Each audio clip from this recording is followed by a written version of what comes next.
कुछ limited chapters मैंने यहाँ पे सिलेक्ट किए हैं जिनको प्रिपेयर करना बहुत ज़्यादा इजी है, जिनका वेटेज भी ज़्यादा है और आप लोग उतने ही चैप्टर प्रिपेयर करके बोर्ड में पास हो सकते हो। Everybody welcome back to the class. तो आज के इस वीडियो में हम लोग डिस्कस करने वाले हैं क्लास 12 फिजिक्स के कुछ ऐसे चैप्टर्स जिनको आप लोग इजीली प्रिपेयर करके बोर्ड में एटलीस्ट पासिंग मार्क्स लेके आ सकते हो। बहुत सारे स्टूडेंट्स का मुझसे यही सवाल था कि सर अभी एग्जाम को तो बहुत कम टाइम बचा है, तो आपने जो इंपॉर्टेंट क्वेश्चंस दिए थे वो तो अच्छी बात है, पर अभी हमें बस कुछ लिमिटेड चैप्टर्स बता दीजिए जो प्रिपेयर करके हम लोग बोर्ड की एग्जाम में एटलीस्ट पास हो सके। तो उसी को ध्यान में रख के मैंने ये वीडियो अच्छी स्ट्रेटजी के साथ बनाया है।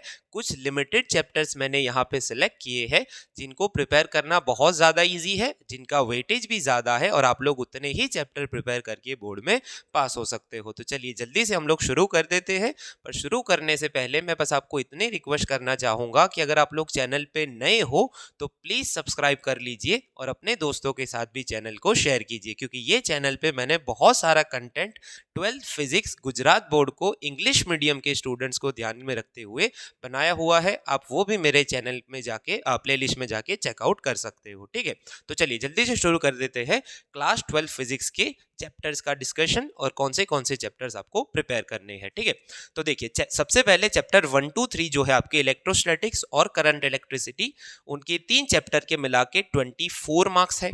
उसके बाद जो 4 चैप्टर है 4, 5, 6, 7, जिसमें 2 मैग्नेटिज्म, इलेक्ट्रोमैग्नेटिक इंडक्शन और एसी करंट के मिला के 26 मार्क्स है। उसके बाद जो 3 चैप्टर है इलेक्ट्रोमैग्नेटिक वेव्स, आपका रे ऑप्टिक्स और वेव ऑप्टिक्स, उनके 3 चैप्टर के मिला के 25 मार्क्स है। उसके बाद 11, 12, 13 जो आपके dual nature, atom, nuclei, 3 chapter मिला के 18 मार्क्स है। और सबसे लास्ट जो चैप्टर नंबर 14 है उसके आपके 7 मार्क्स है। ठीक है, तो अभी आपको ये देखिए इतना तो आइडिया लग गया है कि कौन से सेक्शन के कितने मार्क्स है और हमें कौन से प्रिपेयर करने हैं, अभी मैं आपको बताऊंगा। ठीक है, तो देखिए सबसे पहले मैं आपको सजेस्ट करूंगा कि आप सबसे पहले ये सेक्शन को क्लियर कर लीजिए। अभी ये क्लियर करने को क्यों बोल रहा हूं, तो आप ध्यान से देखिए कि आप जब पहले 3 चैप्टर प्रिपेयर कर रहे हो तो आपको 24 मार्क्स मिल रहे हैं और ये भी 3 चैप्टर में 25। यानी अभी आपको क्वेश्चन होगा कि ये 3 में और ये 3 में क्या फर्क है, तो फर्क ये है कि यहाँ पे जो चैप्टर नंबर 8 है वो बहुत ही ज्यादा छोटा चैप्टर है। इसमें बस 2 ही थ्योरीज है और कुछ सिलेक्टेड न्यूमेरिकल्स करने के बाद बस आपका जो काम बचता है वो छोटे छोटे एमसीक्यूज प्रिपेयर करने का है। यानी चैप्टर 8 आप लोग अगर अच्छे से बैठ जाओ एक बार लेके तो 3 से 4 घंटे में आप लोग पूरा चैप्टर खत्म कर सकते हो। ठीक है, उसके बाद जो आपकी ray optics and wave optics जो चैप्टर है वो दोनों चैप्टर एक दूसरे से कनेक्टेड है। इसका मतलब ये होता है कि जब आप एक बार चैप्टर नंबर 9 प्रिपेयर कर लोगे तो चैप्टर 10 का जो स्टार्टिंग का पोर्शन है, रिफ्रैक्शन, रिफ्लेक्शन, वो सारी चीजें आपकी इजीली समझ में आने लगेगी आपको, अगर आपने चैप्टर 9 प्रिपेयर कर लिया है। तो इसका मतलब ये होता है कि चैप्टर 9 प्रिपेयर करने के बाद चैप्टर 10 का स्टार्टिंग का पोर्शन तो आपका अपने आप क्लियर हो जाएगा विदाउट कुछ करे। यानी आपको बस चैप्टर 9 अच्छे से करना है, 10 का कुछ पोर्शन तो आपका अपने आप हो जाएगा और 10 की बाकी की जो थ्योरीज है वो भी आपको करनी है। यानी ये 3 चैप्टर आप लोग प्रिपेयर कर लो तो उसके आपके बन जाते हैं 25 मार्क्स। अभी 25 में से अगर आप लोग मान लो कि 1-2 एमसीक्यूज आपके गलत हो गए तो भी आप लोग इजीली समझ लीजिए कि 22 मार्क्स तो कहीं नहीं गए। यानी 3 चैप्टर के 22 मार्क्स। तो अभी आपको समझ में आ रहा है कि बचे कितने पास होने के लिए, तो अभी बचते हैं सिर्फ 11 मार्क्स। अभी वो कहां से कवर करने हैं, तो अभी उसके लिए मैं आपको सबसे इजी चैप्टर बता रहा हूं, वो है आपके चैप्टर 11, 12, 13। अब ये तीनों के मिला के हो रहे हैं 18 मार्क्स। उसमें आपको सबसे पहले कर लेना है चैप्टर नंबर 13। चैप्टर नंबर 13 इसलिए करना है क्योंकि चैप्टर 13 का 1 शॉट वीडियो मैंने ओनली इन 90 मिनट्स ये चैनल पे ऑलरेडी अपलोड करके रखा है। तो वो आप वीडियो एक बार देख लोगे तो आपका कॉन्फिडेंस हाई हो जाएगा और आप इजीली उसको याद रख पाओगे। चैप्टर पूरा का पूरा थ्योरेटिकल है और प्रिपेयर करना बिल्कुल ईजी है। तो ये चैप्टर हो गया आपका 1 शॉट देखने पे प्रिपेयर, यानी ये हो जाएगा बस 90 मिनट्स के अंदर। ये आपका प्रिपेयर हो जाएगा ओनली इन 90 मिनट्स। 90 मिनट्स यानी अगर आप लोग साथ साथ में नोट्स भी बनाते हो तो आपको 2 से 3 घंटे लगेंगे मैक्स, उससे ज़्यादा टाइम नहीं लगेगा। चैप्टर नंबर 13 बिल्कुल ईजी है। अभी 11, 12 में से आपको चूज करना है तो मैं ये सजेस्ट करूंगा कि आप लोग चैप्टर नंबर 11 प्रिपेयर करें। 11 इसलिए प्रिपेयर करने को बोल रहा हूँ क्योंकि वो चैप्टर पूरा एक ही फ्लो के अंदर है, यानी कहानी आप पढ़ रहे हो ऐसा लगेगा, फोटो इलेक्ट्रिक इफेक्ट जिसका मेन पोर्शन है और पीछे आपका डी ब्रोगली वेवलेंथ वाला कंसेप्ट। तो आप 11 और 13 कर लीजिए, अभी तीनों के मिला के 18 मार्क्स है, तो ये दोनों के मिला के आप लोग समझ लीजिए कि 12, तो ये 12 और 22 आपके हो गए 34।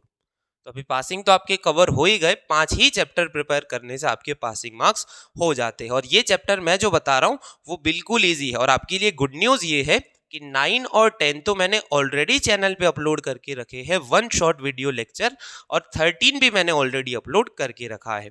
बाकी जो चैप्टर बचते हैं वो भी मैं आपके लिए जल्दी से जल्दी लेके आने की ट्राई करूंगा, और बोर्ड एग्जाम से पहले मैक्सिमम चैप्टर मैं आपके खत्म कर दूंगा, ठीक है। अभी बात यह है कि सिर्फ 34 का प्रिपेयर करके नहीं जाना है। सिर्फ 34 का प्रिपेयर करके जाएंगे तो एग्जाम में दिक्कत हो सकती है, अगर 9-10 में से कोई मुश्किल क्वेश्चन आ गए तो अभी करना क्या है, तो फॉर अ सेफ साइड हमें 1-2 चैप्टर और प्रिपेयर कर लेने हैं, ताकि अगर ये जो चैप्टर प्रिपेयर करे हैं हमने, अगर कोई मुश्किल क्वेश्चन भी आ जाए तो भी हम लोग इसको छोड़ के जो एक्स्ट्रा चैप्टर कर रहे हैं उसमें से आंसर लिख सके, ठीक है। तो उसके लिए आपको करना कौन सा है, तो मैं आपको सजेस्ट करूंगा कि आप लोग चैप्टर नंबर 6 प्रिपेयर करें। अभी चैप्टर 6 में क्यों बता रहा हूँ कि चैप्टर 6 भी जैसे वो पीछे वाले चैप्टर थे उनकी तरह बिल्कुल इजी चैप्टर है, इलेक्ट्रोमैग्नेटिक इंडक्शन, बेसिक कंसेप्ट है, अच्छे से आप लोग उसको प्रिपेयर कर पाओगे। अगर आपको 6 नहीं करना तो मैं ये भी सजेस्ट कर सकता हूँ, मतलब मैं ये बता रहा हूँ कि आप लोग चैप्टर नंबर 7 कर लीजिए। 7 का वेटेज भी ज़्यादा है और वो शायद 9 मार्क्स का चैप्टर है। और आपके लिए एक और गुड न्यूज़ ये है कि ये चैप्टर भी चैनल पे ऑलरेडी अपलोडेड है वन शॉट के फॉर्म में, यानी ये 9 मार्क्स अगर आप लोग यहाँ पे जोड़ लो तो वो आपके बन जाते हैं 43 मार्क्स, यानी 43 तो पासिंग से काफी ज्यादा हो गए, 10 मार्क्स ज्यादा हो गए। आपको समझ में आ रहा है? तो इसका मतलब ये हुआ कि आपको बस इतने से ही चैप्टर करने पे 43 मार्क्स आपके कवर हो जाएंगे। चैप्टर नंबर 7 भी इजी है, उसमें 7 से 8 या फिर 9 थ्योरीज है, उससे ज्यादा कुछ भी नहीं है, और सारी थ्योरीज यानी पूरा चैप्टर ही वन शॉट के फॉर्म में चैनल पे अपलोडेड है। अभी आपको क्वेश्चन ये होगा कि करना कहाँ से है। अच्छा, दूसरी बात ये होती है कि जो बाकी के रिमेनिंग चैप्टर्स हैं उनको आपको बिल्कुल भी मतलब छोड़ के नहीं जाना है, आप लोग उसको मतलब ऊपर ऊपर से पढ़ के उसके एटलीस्ट एमसीक्यूज को कवर कर सकते हैं। एमसीक्यूज कवर करने का मतलब है कि आपको कोई डेरिवेशन प्रिपेयर नहीं करना, बस आप उसके फॉर्मूलाज देख लीजिए, उसके छोटे छोटे डेफिनेशंस देख लीजिए, किस चीज़ को क्या बोलते हैं वो सारी चीज़ें देख लीजिए, तो कोई डायरेक्ट क्वेश्चन आ जाए तो आप लोग उसको इजीली टैकल कर पाओगे, एग्जाम में उसको लिख पाओगे, ठीक है। यानी जो रिमेनिंग चैप्टर है उसकी बात कर रहे हैं। उसके बाद ये जो चैप्टर 14 है उसमें से मैं एक चीज सजेस्ट करूंगा कि आप लोग जो गेट वाला पोर्शन है सबसे पीछे वो कर लेना, और एक्सरसाइज के अंदर जो क्वेश्चंस है एमसीक्यूज वो कर लेना। एक्सरसाइज में आपको एमसीक्यूज गिवन है चैप्टर 14 के एंड में, वो आप लोग कर लेना, वहीं से एक आध दो क्वेश्चन आने के चांसेस हर बार होते हैं, ठीक है। तो अभी ये तो समझ में आ गया कि कौन से करने हैं, कहाँ से करने हैं। तो इसके लिए मैंने पहले ही बता दिया कि वन शॉट वीडियोस मैंने चैनल पे अपलोड किए हैं। अभी मेरे वन शॉट में और दूसरे वन शॉट में क्या फ़र्क है, तो वन शॉट वीडियोस के अंदर मैंने आपको कंसेप्ट तो समझाए ही है, साथ साथ में मैंने आपको थियोरी राइटिंग भी समझाई है, यानी इसका मतलब ये होता है कि एग्जाम में आपको यानी कि कोई चैप्टर प्रिपेयर करना है तो सिर्फ कंसेप्ट समझ में आ जाए वो इनफ नहीं है, क्योंकि आपको जो एग्जाम देनी है थ्योरी की एग्जाम देनी है, ठीक है। तो मैंने मेरे वन शॉट वीडियो के अंदर सभी चैप्टर के जितने भी वन शॉट है, जो चैप्टर्स के उनके कौन से क्वेश्चन में क्या क्या पॉइंट्स लिखने हैं क्या नहीं लिखने हैं वो डिटेल में बताया है। तो आप एक बार जाके उसको चेकआउट करोगे तो आपको फर्क पता लगेगा कि सिर्फ कंसेप्ट ही नहीं समझाया जा रहा, पर साथ साथ में थ्योरी राइटिंग भी आपको समझाई जा रही है, ठीक है। तो प्लीज़ वन शॉट वीडियोस को चेकआउट कीजिएगा, और उसमें जो मैक्सिमम चैप्टर्स मैंने बताए हैं वो ऑलरेडी अपलोडेड हो चुके हैं। साथ में आपको करनी है MCQs series on this channel.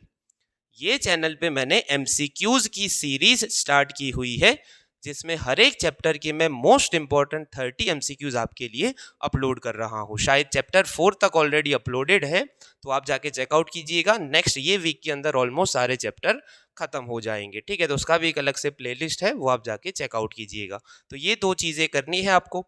उसके बाद एक और लास्ट चीज़ आप लोग कर सकते हो कि अगर आपके पास ये सब करने के बाद अगर टाइम बचता है, या फिर मैं सजेस्ट करूंगा कि आप थोड़ा सा टाइम निकाल ही लेना, ये जो प्रीवियस ईयर के पेपर्स है 20, 21 और 22, मार्च वाले भी और रिपीटर वाले भी, ये दोनों पेपर आप लोग एटलीस्ट उसके एमसीक्यूज सॉल्व करके जाना। और जैसे जैसे आप चैप्टर्स प्रिपेयर करते जा रहे हो, जैसे 9 किया 10 किया, ये पुराने पेपर में उसमें से कैसे क्वेश्चन पूछे गए हैं वो आप लोग साथ साथ में देखते रहना, ताकि आपको आइडिया लगे कि कौन से क्वेश्चन हमें ज़्यादा अच्छे से करने हैं। ठीक है, तो ये हो गई हमारी स्ट्रेटजी, यानी कौन से चैप्टर करने हैं, कौन से बिल्कुल नहीं करने, कौन से चैप्टर आपको बस एमसीक्यूज के लिए करने हैं। कि आई होप कि आपको अभी वीडियो समझ में आ गया है। जो जो बातें मैंने बताई आप प्लीज़ उसको फॉलो कीजिएगा, क्योंकि लास्ट अभी बहुत कम टाइम बचा है एग्ज़ाम की प्रिपरेशन के लिए। तो प्लीज़ आप लोग इसको फॉलो कीजिएगा। कोई भी क्वेश्चन हो तो आप मुझे कमेंट बॉक्स में बता सकते हैं। Wish you all the best. Thank you very much.